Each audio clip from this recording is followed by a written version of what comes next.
अरे ये क्या है? ये कैसा स्ट्रक्चर है? ये तो बिल्कुल अजीब सा दिख रहा है। आखिर ये है क्या? चलिए जानते हैं।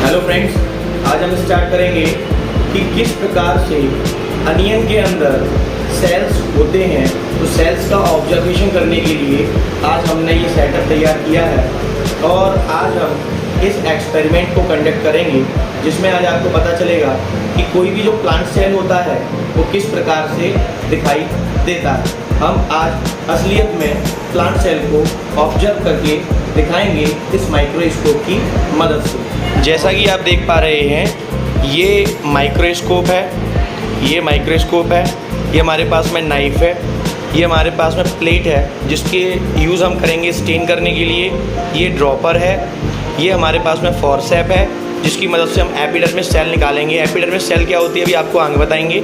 ये हमारे पास में केमल हेयर ब्रश है, ये हमारे पास में ग्लिसरीन बोतल है, ये हमारे पास में सैफरन सॉल्यूशन है, ये हमारे पास में कवरिंग स्लिट है, और ये हमारे पास में ग्लास स्लिट है, और ये हमारे पास में हमारी अनियन है। यानी कि इसी के अंदर हम देखेंगे कि प्लांट सेल कैसी होती है। सबसे पहले हम इस अनियन को काटेंगे, ठीक है। यहाँ पर हमने इस अनियन को 2 पार्ट्स में कट कर लिया है। इसके अंदर कई प्रकार से ये कवरिंग्स दी हुई हैं, तो हम यहाँ से फर्स्ट कवरिंग को रिमूव कर देंगे। फिर ये जो सेकंड कवरिंग है इसको हम बड़े आराम से अलग करेंगे, और ये जो सेकंड कवरिंग है इसको हमने अलग से निकाल करके रख लिया है। एक सेकंड, ये हमने सेकंड कवरिंग को निकाल लिया। एक्चुअली में इसका जो इंटरनल सरफेस होता है, ये इंटरनल सरफेस पर ही एक लेयर पाई जाती है जिसे हम कहते हैं एपिडर्मिस लेयर या एपिडर्मिस सेल, जिसे हम इस फोर्सेप की मदद से रिमूव करें, ठीक है। अब हम ड्रॉपर की मदद से इसमें पानी भर लेंगे। अभी ड्रॉपर में पानी भरने के बाद में हमारे पास में जो प्लेट है इसके अंदर पानी डाल देंगे। हम आखिर ऐसा क्यों कर रहे हैं?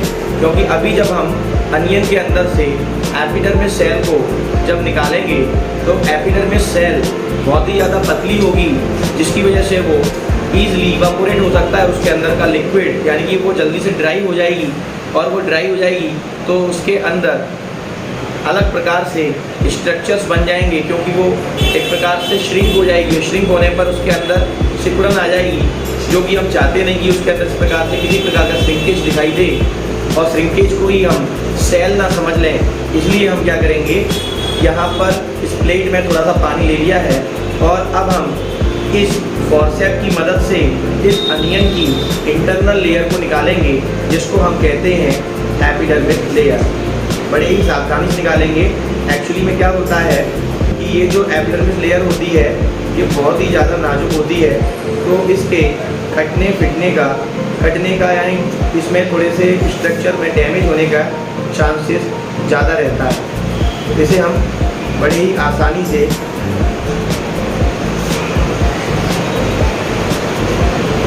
हम इसे बाहर निकाल लेंगे। तो ये लेयर जो निकली है, ये देखें, ये बिल्कुल ट्रांसपेरेंट लेयर है, और यही लेयर कहलाती है एपिडर्मिस लेयर, ठीक है। मैं इसे, क्योंकि ये सूख रही है, ये ड्राई हो रही है, इसलिए मैंने इसे अभी पानी के अंदर डाल दिया है, ताकि ये प्रॉपर तरीके से नमी इसके अंदर बनी रहे, ये सूखे नहीं, ठीक है।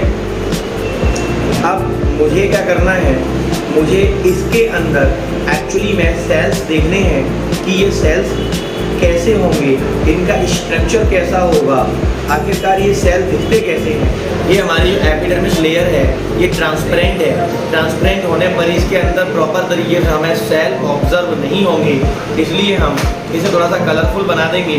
और कलरफुल बनाने के लिए ये सैफरन स्टेन सॉल्यूशन हम लेंगे, जिसका हम थोड़ा सा अमाउंट इसके अंदर डालेंगे मुश्किल से 1 बूंद या 2 बूंद। अब हमने ये इसमें 1 या 2 बूंद जो हमने डाला है, इसके बाद में हम इसे प्रॉपर तरीके से मिक्स कर देंगे।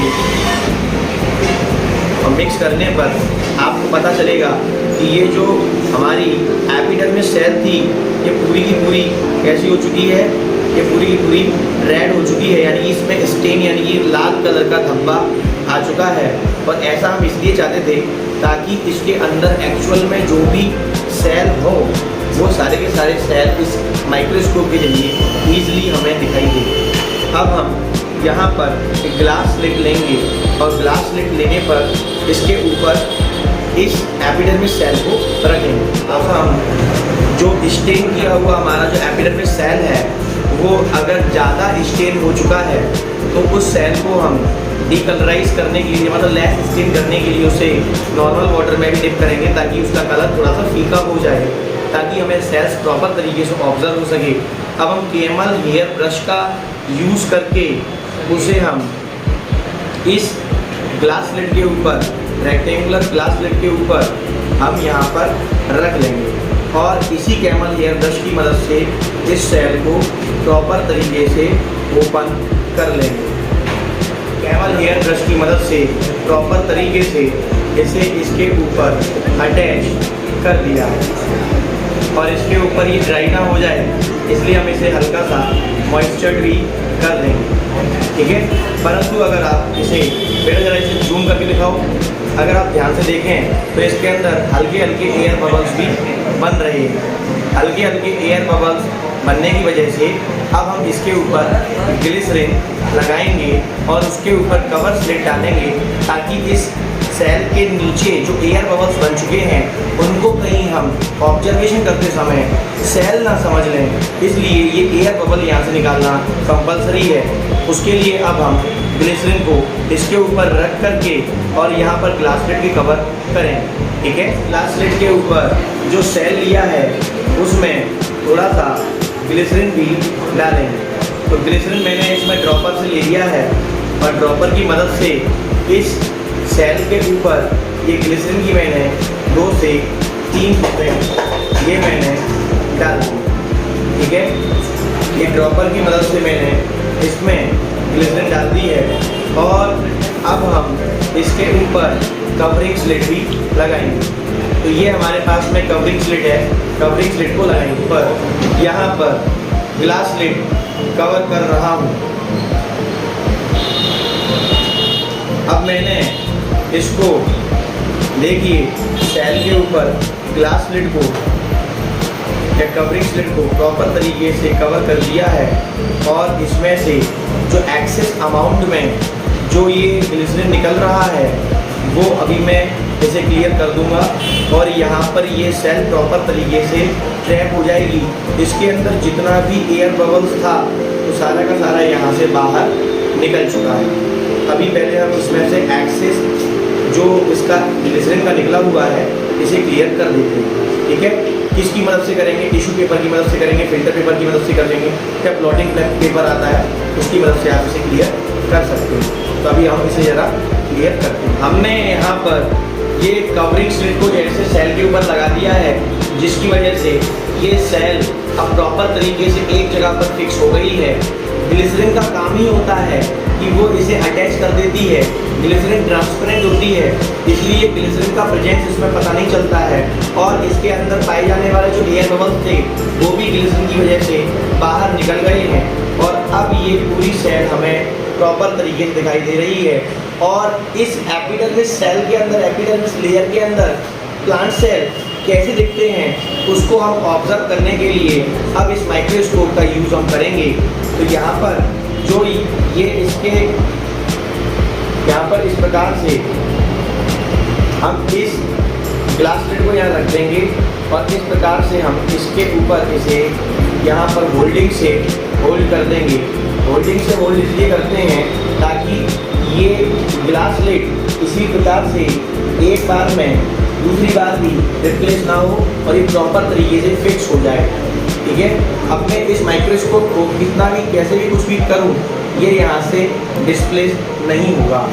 अब मैं इसको प्रॉपर तरीके से ऑब्जर्व करने के लिए यहाँ ऊपर से देखूंगा और इसके अंदर एक्चुअल में प्लांट सेल कैसा होता है वो आप लोगों को अभी देख करके बताता हूँ।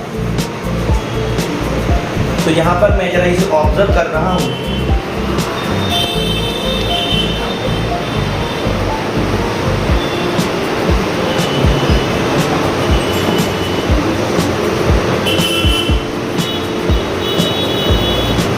यहाँ पर एक्चुअल में प्लांट सेल दिखाई दे रहे हैं। मैं आप लोगों को भी प्लांट सेल दिखाऊंगा। जिस कैमरे से मैं शूट कर रहा हूँ उसी कैमरे से मैं इसका फोटो लेकर के आप लोगों को इस वीडियो में आगे दिखाता हूँ। ठीक है, तब तक हम जरा इसे प्रॉपर तरीके से और जूम करके देखते हैं कि सेल कैसा दिखता है।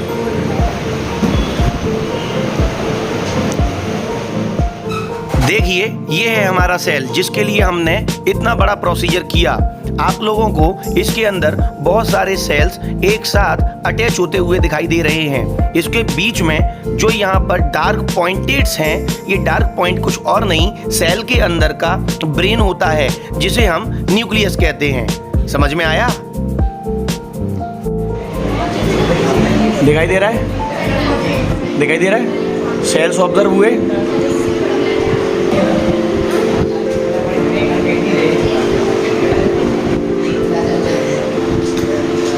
बेटा दिखाई दिया? प्रॉपर तरीके से सेल दिखे? ठीक।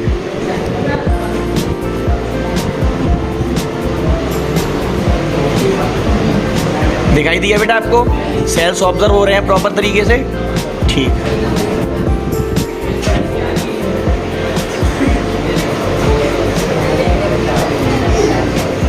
बेटा दिखाई दिया? प्रॉपर तरीके से सेल ऑब्जर्व हुए आपको? ठीक।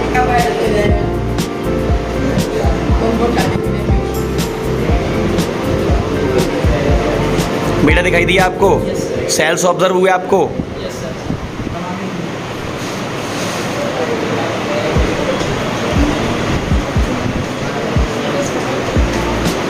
बेटा सेल दिखाई दिया आपको? प्रॉपर तरीके से ऑब्जर्व किए? चलिए ठीक है।